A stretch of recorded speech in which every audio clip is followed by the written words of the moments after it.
Lo suka ngeh gak sih? Di satu tempat, lo pasti pernah lihat di situ ada kayak pohon gede, makam kecil, atau benda-benda yang seharusnya gak pada tempatnya. Iya, gue suka nggak sih. Pasti lo mikir kan, kenapa benda-benda itu gak ditaruh di tempat yang seharusnya? Nah, gue yakin karena beberapa tempat itu pasti punya satu atau dua hal yang kita gak tahu background story-nya, dan bikin tempat itu jadi tanah keramat.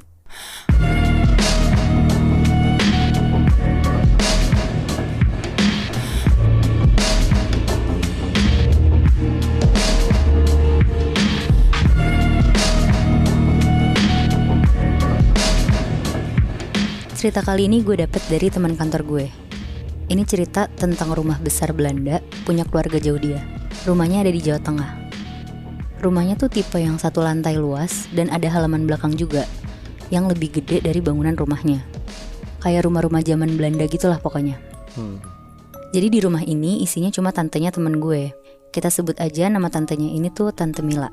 Oke, Tante Mila. Kenapa dia tinggal sendiri? Karena dia tuh udah pisah sama suaminya dari lama, dan anak-anaknya semua ngerantau ke Jakarta. Sekitar tahun 2017, temen gue namanya Nisa. Dia tuh seumuran sama gue, Muebi.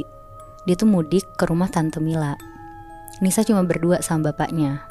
Pas sampai di sana, karena terakhir Nisa pulang ke rumah ini tuh pas dia masih kecil, jadi dia tuh kaget ngelihat rumah ini tuh jadi sebegitu luasnya. Soalnya kadang kan pandangan ingatan kita pas masih kecil sama udah gede beda ya. Jadi Nisa bener-bener kayak muterin rumahnya dari ruang tamu, kamar-kamar, dapur, sampai halaman belakang tuh satu-satu dia lihat.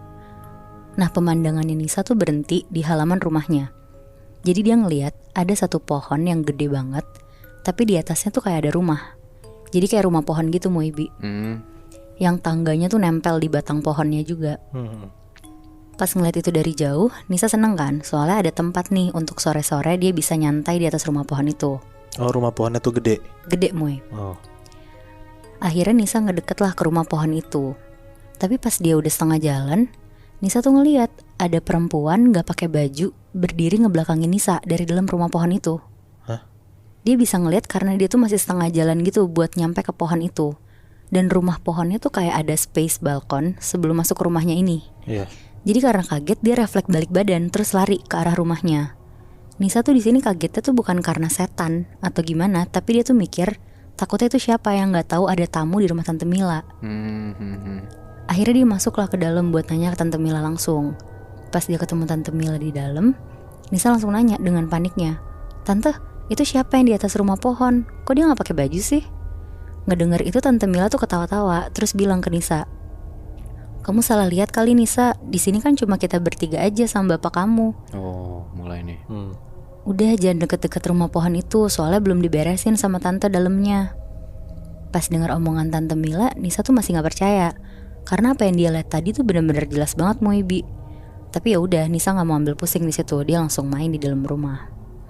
Malamnya pas Nisa mau tidur, jadi karena kamar di rumah itu ada 6 kamar, mereka semua tuh tidurnya satu orang satu kamar. Nisa milih kamar di belakang. Jadi kamar tuh kayak ada jendela, dan jendelanya kalau hordingnya dibuka tuh view-nya halaman belakang rumah. Ngelihat si pohon itu berarti? Bener, Bi. Oke. Tapi ya karena Nisa juga gak takutan, jadi dia gak peduli sama rumah pohon itu. Akhirnya dia tidur. Nah pas dia tidur nih, dia tuh mimpi. Mimpinya tuh kayak nyata banget. Jadi kayak kejadian dia tadi, keulang lagi. Dia lagi jalan ke arah rumah pohon itu, terus dia berhasil naik ke pohon itu pakai tangganya. Dan pas dia naik, Nisa ngelihat banyak darah di kayu rumah pohon itu. Terus dia langsung kebangun dari tidurnya. Dan pas kebangun itu tuh udah jam 6 pagi. Jadi akhirnya dia bangun, terus dia penasaran sama rumah pohon itu. Sekitar jam 12 siang, mereka makan nih bertiga di meja makan.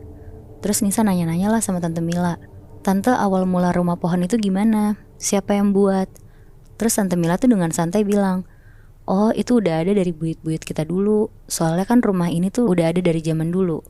Tante kan di sini cuma nerusin aja, karena sayang kalau sampai terbengkalai nggak dipakai kan." Oh, berarti dari pas Nisa kecil, pas ke rumah si tantenya itu, memang udah ada rumah pohon ya? Emang udah ada, Moy. Oh, tapi Nisanya lupa kali ada itu ya? Iya, karena udah lama banget. Oke.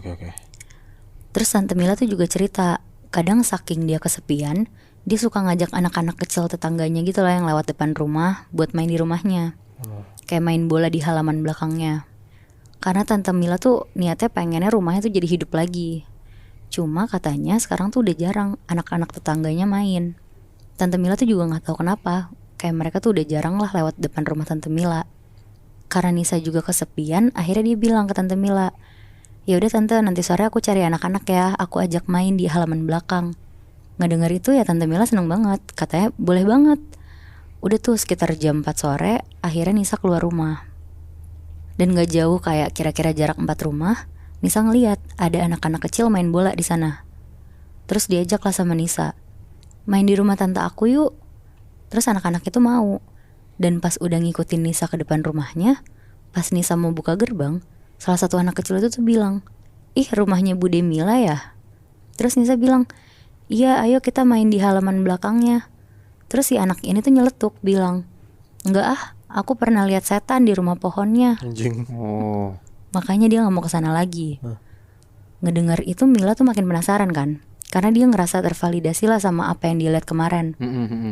Akhirnya Nisa ngebujuk anak-anak ini kayak diiming-imingin, nanti dapat es krim deh kalau kalian main di sini.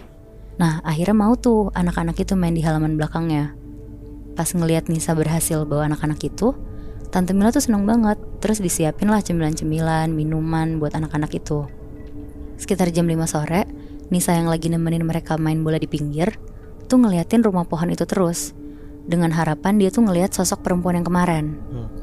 Tapi gak muncul-muncul nih. Akhirnya dia ngajak lah satu anak kecil, namanya Dika. Dia bilang, Dika, kita nonton bola dari atas rumah pohon yuk, pasti seru. Ngedenger itu ya namanya anak-anak ngeliat rumah pohon kan pasti seneng ya. Dika ini kebetulan salah satu anak yang gak tahu cerita tentang rumah pohon itu. Jadi dia mau aja lah diajak Nisa. Nah kebetulan di situ posisinya Tante Mila juga lagi nggak ada di halaman itu. Jadi naiklah mereka berdua. Dika naik duluan, terus Nisa naik. Pas naik tuh rumah pohonnya ternyata kosong juga Moebi. Nggak ada apa-apa selain debu-debu yang nempel di kayunya aja. Nisa juga heran kan, kata Tante Mila belum diberesin kan. Tapi mau beresin apa juga kan, orang kosong juga isinya. Akhirnya mereka berdua nonton lah dari atas. Terus pas lagi seru-serunya nonton, tiba-tiba salah satu anak yang main bola namanya Taufik, dia teriak, woi Dika turun. Karena panik si Dika cepet-cepet turun dari rumah itu. Terus si Taufik tuh bilang, udah yuk pulang, Dika naik tuh ke pohon itu. Terus Nisa tuh bingung banget di situ. Pas Nisa lagi teriak dari atas, kenapa sih emang? Dika yang lagi turun dari pohon itu jatuh ke bawah. Padahal dia baru banget turun satu tangga, dan pohon itu tuh juga tinggi banget posisinya. Akhirnya teman-teman yang lain tuh panik terus lari langsung ke Dika. Nah Dika tuh panik banget, dia teriak-teriak, aku ditarik cewek. Taufik langsung bilang, udahlah yuk pulang aja. Akhirnya mereka semua pulang dari rumah Tante Mila. Nisa yang ditinggal tuh kaget.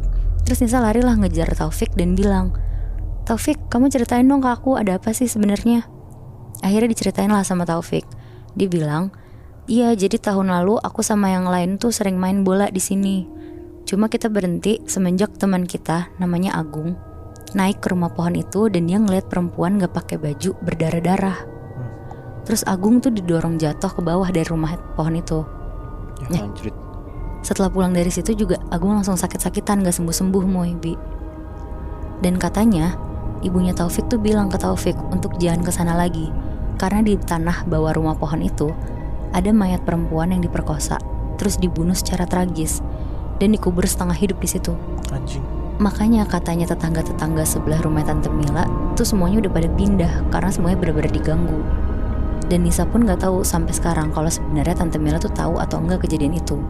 Tapi berarti yang diganggu sama sosok orang gak pakai baju itu emang anak-anak kecil doang itu berarti ya Nat? Iya bener Moy, anak-anak kecil sama orang-orang kayak tamunya Tante Mila. Oh, tapi si Nisa untung gak diganggu ya, cuma ngeliat doang kan? Iya dia kalau si Nisa cuma ditampakin doang untungnya. Bentar deh, ini tahun 2017. Iya bener Bi. Terus Tante Mila di situ dari tahun? Tante Mila tuh di sana tinggal dari dia lahir Bi. Jadi Dari kan lahir. emang nerusin dari buyut-buyutnya kan. Oh berarti udah, taruhlah Tante Mila umurnya 40-an ya? 50-an Bi. 50-an. Berarti udah 50 tahun yang lalu. Sebelum itu ada kejadian cewek diperkosa di halaman belakang itu. Bener Bi. Anjing serem banget. Berarti udah lama banget ya Moy? Apa jangan-jangan korban yang berkosa itu adalah keluarga dari Tante Mila? Nah bisa jadi sih Moy. Ini serem juga ya.